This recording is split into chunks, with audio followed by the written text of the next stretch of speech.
नमस्कार। आपका अखबार के इस अंक में आपका स्वागत है। मैं हूं प्रदीप सिंह। उत्तर प्रदेश में राज्यसभा चुनाव में जो कुछ हुआ, अखिलेश यादव समाजवादी पार्टी के मुखिया और उत्तर प्रदेश के पूर्व मुख्यमंत्री अखिलेश यादव की अभी तक समझ में नहीं आ रहा है। उनको जिस तरह का झटका लगा है ये शायद उनकी कल्पना से बाहर था, लेकिन ऐसा हुआ क्यों है और इसका नतीजा क्या है और ये किसने किया है? ये भारतीय जनता पार्टी ने किया है, ये तो बड़ा स्पष्ट सा है। लेकिन एक कहावत है, आपने सुना होगा ज़रूर। कहावत है, जबरा मारे रोए न दे। अखिलेश यादव की हालत वही है। उनको जो झटका लगा है उसके बाद उनको कोई कंधा नहीं मिल रहा है जिस पर सर रख के वो रो सके। वो अपना दर्द किसे सुनाएं, किससे बांटने जाएं, ऐसा कोई मिल नहीं रहा है। और उनको जो झटका लगा है ये उनको मालूम है। दरअसल बीजेपी ने किया क्या है? बीजेपी ने, चाहे हम हिमाचल की बात आज नहीं करेंगे, सुबह करेंगे, हिमाचल हो या उत्तर प्रदेश हो, इन चुनावों में बीजेपी ने जो दूसरे दलों की, अपने विरोधी दलों की फॉल्ट लाइंस है, पार्टी के अंदर की जो समस्या है, ये हाई कमान कल्चर की जो समस्या है, उसको एक तरह से एक्सपोज कर दिया है। और अखिलेश यादव उसी का शिकार हुए। अखिलेश यादव को ये पता ही नहीं चला कि उनका विधानसभा में जो मुख्य सचेतक है, चीफ विप है मनोज पांडे, वो उनकी पार्टी को छोड़ने का मन बना चुका है। अब नेतृत्व की क्षमता के बारे में, नेतृत्व की योग्यता के बारे में इससे बड़ी टिप्पणी और क्या हो सकती है? ये संभव है, कोई भी पार्टी छोड़ सकता है, कोई पार्टी छोड़कर किसी पार्टी के साथ जा सकता है। ये कोई अनहोनी बात नहीं है, न तो पहली बार हो रहा है और न आखिरी बार हो रहा है। लेकिन मनोज पांडे का जाना, मनोज पांडे का नाम विशेष रूप से इसलिए ले रहा हूँ कि मनोज पांडे को पहचाना था मुलायम सिंह यादव ने। बहुत कम उम्र में, कहते हैं कि 20-21 साल के थे, तभी उन्होंने मनोज पांडे की प्रतिभा को पहचान लिया था। और जब वो मुख्यमंत्री थे तो उनको लेकर आए थे और पंचम तल पर उनको एक कमरा दिया था। तब से वो मुलायम सिंह यादव के सबसे विश्वस्त लोगों में से एक थे, युवा थे, अब भी युवा हैं। और अखिलेश यादव लेकिन उनको उस तरह से न तो समझ पाए, न ही उनका उस तरह से इस्तेमाल कर पाए। तो जाहिर है कि फ्रस्ट्रेशन महसूस कर रहे थे। आज से नहीं, पिछले 4-5 साल से वो भारतीय जनता पार्टी में जाने की कोशिश कर रहे थे। इस बार उनको सफलता मिल गई है और ये सफलता, मेरा मानना है कि उनको अखिलेश यादव के व्यवहार से ज़्यादा मिली है। भारतीय जनता पार्टी की कोशिश या उनकी अपनी कोशिश से भी ज़्यादा इसमें जो योगदान है वो अखिलेश यादव के नेतृत्व कौशल का है, या कहे नेतृत्व की कमी का है। मनोज पांडे के बारे में एक बात बता दें कि 2014 का लोकसभा चुनाव, वहाँ से अमेठी से राहुल गांधी चुनाव लड़ रहे थे। 2014 में स्मृति ईरानी उनके खिलाफ चुनाव लड़ रही थी। हालांकि स्मृति ईरानी वो चुनाव हार गई और राहुल गांधी जीत गए। लेकिन उस चुनाव में राहुल गांधी की स्थिति बहुत ख़राब हो गई थी, हालत पतली हो गई थी, उनके हारने की आशंका बन गई थी। तब सोनिया गांधी ने मुलायम सिंह यादव को फ़ोन किया कि आपकी मदद चाहिए, अमेठी में राहुल गांधी को जिताने में आपकी मदद चाहिए, जो भी हो सकता है कीजिए। उसके बाद जो चर्चाएं हैं जिनको कभी साबित नहीं किया जा सकता, अहमद पटेल प्लेन भर के जो है पैसे लेकर आए, लेकिन इसके बारे में मेरे पास कोई प्रमाण नहीं है, ये केवल चर्चाओं की बात कर रहा हूँ। दूसरी बात, उसका ज़रूर प्रमाण दिया जा सकता है। दूसरी बात है कि मुलायम सिंह यादव को सोनिया गांधी ने फ़ोन किया मदद के लिए और मुलायम सिंह यादव उसके लिए तैयार हो गए।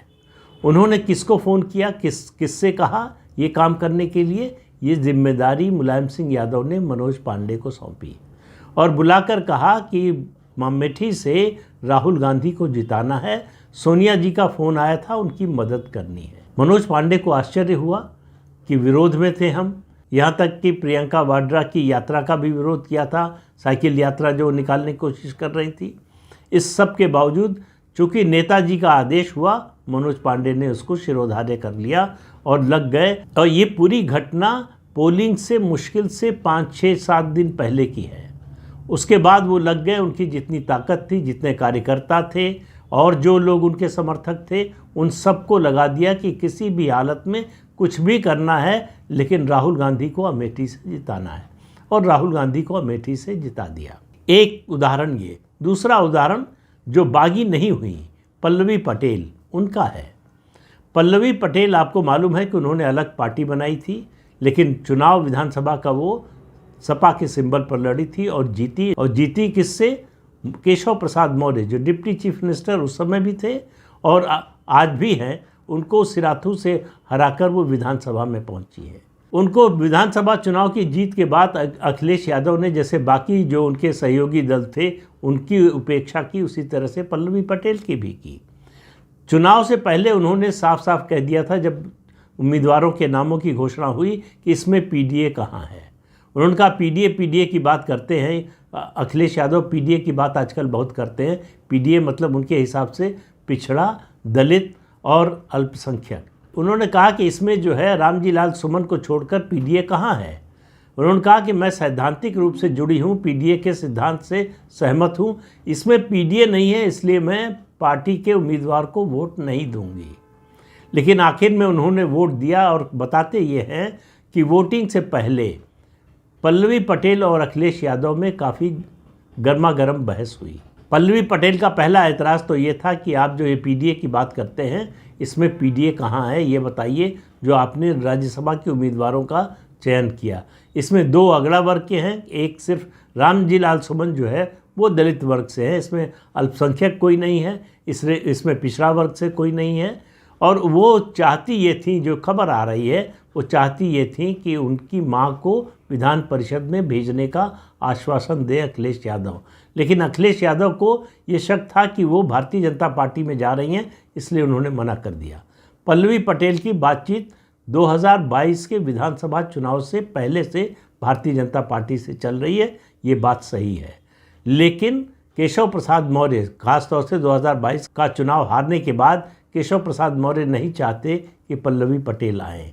उनके अलावा अनुप्रिया पटेल, जो अपना दल की नेता हैं और भारतीय जनता पार्टी की सहयोगी पार्टी हैं, एनडीए का हिस्सा हैं, उनके पति आशीष सिंह, वो भी पल्लवी पटेल के भारतीय जनता पार्टी में आने के खिलाफ हैं। तो ये सब लोग एक हो गए और पल्लवी पटेल किस तरह से भाजपा में ना आने पाए, इसका इन्होंने एक तरह से गोलबंदी करके इंतज़ाम किया। पल्लवी पटेल भाजपा में नहीं आई, लेकिन कुल मिलाकर भारतीय जनता पार्टी ने जो किया, जो सतह पे दिखाई दे रहा है, ये जो मैंने बातें बताई आपको दिखाई दे रहा है। लेकिन एक काम और किया है, रायबरेली लोकसभा क्षेत्र और अमेठी लोकसभा क्षेत्र, इन दोनों जगहों पर गांधी परिवार का कोई आने न पाए, आ जाए तो जीतने न पाए, इसका इंतज़ाम किया गया है। रायबरेली से आपको मालूम है कि मनोज पांडे के आने के बाद, मनोज पांडे रायबरेली लोकसभा क्षेत्र में ऊंचाहार सीट पड़ती है, उससे विधायक हैं। उन्होंने स्वामी प्रसाद मौर्य को पिछले चुनाव में हराया था और ऊंचाहार की सीट और ख़ासतौर से अगड़ों में और विशेष रूप से ब्राह्मणों में उनकी बहुत अच्छी पैठ है। पूरे इलाके में उनकी कार्यकर्ताओं की अपनी एक फ़ौज है। तो मनोज पांडे के भाजपा में आने के बाद रायबरेली लोकसभा क्षेत्र में भारतीय जनता पार्टी पहले की तुलना में बहुत ज़्यादा मजबूत हुई है। उसके अलावा गौरीगंज से विधायक राकेश सिंह, वो भारतीय जनता पार्टी में आ ही गए हैं, समझिए। उन्होंने क्रॉस वोटिंग की है, उन्होंने भाजपा के उम्मीदवार को वोट किया समाजवादी पार्टी के उम्मीदवार की बजाय। और महाराजी प्रजापति जो अमेठी से विधायक हैं, उन्होंने भी भारतीय जनता पार्टी के पक्ष में वोट किया। और पूजा पाल, हालांकि अमेठी और रायबरेली से उनका संबंध नहीं है, उनका संबंध प्रयागराज से है, उन्होंने कहा कि मेरे पति के हत्यारे को समाजवादी पार्टी ने सांसद बनाया, उस पार्टी को मैं कैसे वोट कर सकती हूँ। और उन्होंने कहा कि योगी जी ने हमको न्याय दिलाया, तो ऐसे में योगी जी को कैसे भूल सकते हैं। तो ये सब बातें मैं जो बता रहा हूँ, इससे इन इंडिविजुअल्स की बात नहीं है। आप पूरे पॉलिटिकल प्रोसेस को समझिए, ये समझने की कोशिश कीजिए कि अखिलेश यादव को किस तरह से राजनीति में क्या हो रहा है और ख़ास तौर से उनकी पार्टी के अंदर क्या हो रहा है, किस तरह की पॉलिटिकल चर्निंग चल रही है, किस तरह की राजनीतिक प्रक्रिया चल रही है, किस तरह का राजनीतिक मंथन चिंतन चल रहा है, इसका कोई अंदाज़ा ही नहीं है। अगर अंदाज़ा होता तो वो इसको सुधारने की कोशिश करते, इसको रोकने की कोशिश करते। तो पॉलिटिकल मैनेजमेंट जो होता है उसमें अखिलेश यादव और उनका पूरा परिवार, यानी पूरा यादव परिवार इसमें फेल रहा है। चाहे वो राम गोपाल यादव हो, चाहे शिवपाल यादव हो, चाहे अखिलेश यादव हो। पार्टी के अंदर की जो फॉल्ट लाइंस हैं उनको भरने में कामयाबी नहीं मिली है उनको। और उसका नतीजा ये है कि आप 2024 के लोकसभा चुनाव में देखेंगे, भले ही कांग्रेस से अलायंस हो गया है, लेकिन उस अलायंस का फ़ायदा होगा कोई ऐसा दिखाई नहीं दे रहा है। वैसे अलायंस तो पहले भी कर चुके हैं, 2017 में विधानसभा चुनाव में किया था, तब भी फ़ायदे की बजाय बहुत बड़ा नुकसान हुआ था। विधानसभा में 2017 में अखिलेश यादव सत्ता में थे, मुख्यमंत्री थे, 224 सीटें थी विधानसभा में, और जब नतीजा आया 2017 विधानसभा चुनाव का तो उनके पार्टी की सीटों की संख्या घटकर 47 रह गई। और उसके बाद वो लगातार चुनाव हारते ही रहे। 14 का उससे पहले हार चुके थे लोकसभा चुनाव, 17 का विधानसभा चुनाव हारे, 19 का लोकसभा चुनाव हारे, 2022 का जो है विधानसभा चुनाव हारे, अब 2024 का लोकसभा चुनाव हारने की पूरी तैयारी है। तो अखिलेश यादव को ये समझ में नहीं आ रहा है कि उनकी पार्टी की नाव में जो छेद हैं उनको कैसे भरें। तो पानी धीरे धीरे नाव में भर रहा है, कब डूब जाएगी नाव इसका अंदाज़ा अखिलेश यादव को नहीं है, और उस पानी को निकालने की उनकी ओर से कोई कोशिश भी नहीं हो रही है। तो समाजवादी पार्टी की नाव का, चुनावी नाव की बात कर रहा हूँ, समाजवादी पार्टी की चुनावी नाव का डूबना तय है। 24 में भी डूबेगी और 27 में उसके उभरने की कोई संभावना दूर दूर तक, कम से कम अभी तो दिखाई नहीं दे रही है। अखिलेश यादव की सारी राजनीति इस बात पर सीमित हो गई, इस बात पर केंद्रित हो गई है कि किसी तरह से समाजवादी पार्टी के अलावा कोई और पार्टी भारतीय जनता पार्टी के विकल्प के रूप में सामने दिखाई न दे। कांग्रेस से अलायंस भी उन्होंने इसीलिए किया कि ऐसा ना हो कि मुस्लिम वोट कांग्रेस की ओर जाए और 2027 में कांग्रेस एक विकल्प के रूप में उभरती हुई नजर आए। इसलिए उसको रोकने के लिए उन्होंने कांग्रेस से अलायंस किया। बहुजन समाज पार्टी को मुस्लिम वोट न मिलने पाए, इसलिए भी कांग्रेस से अलायंस किया कि मुस्लिम वोटों का ध्रुवीकरण जो है सपा और कांग्रेस के साथ हो। अगर मुस्लिम वोट बहुजन समाज पार्टी को नहीं मिलता है तो भारतीय जनता पार्टी के विकल्प के रूप में नहीं उभर पाएगी। जिस दिन बहुजन समाज पार्टी को मुसलमानों का वोट मिलने लगेगा, उस दिन बहुजन समाज पार्टी भारतीय जनता पार्टी के विकल्प के रूप में एकदम से खड़ी हो जाएगी। तो अखिलेश यादव की सारी राजनीति भाजपा को रोकने की नहीं है, भाजपा का कोई और विकल्प न बनने पाए इसको रोकने की कोशिश हो रही है। उसमें कितना कामयाब होंगे ये 2024 में पहले दिखाई देगा, फिर 2027 से प्रमाणित हो जाएगा। तो आज के अंक में इतना ही, अगले अंक में फिर मिलेंगे किसी नए मुद्दे के साथ। तब तक के लिए अनुमति दीजिए। आपसे अनुरोध है कि ये चैनल देखिए, शेयर कीजिए, लाइक कीजिए और सब्सक्राइब जरूर कीजिए। नमस्कार।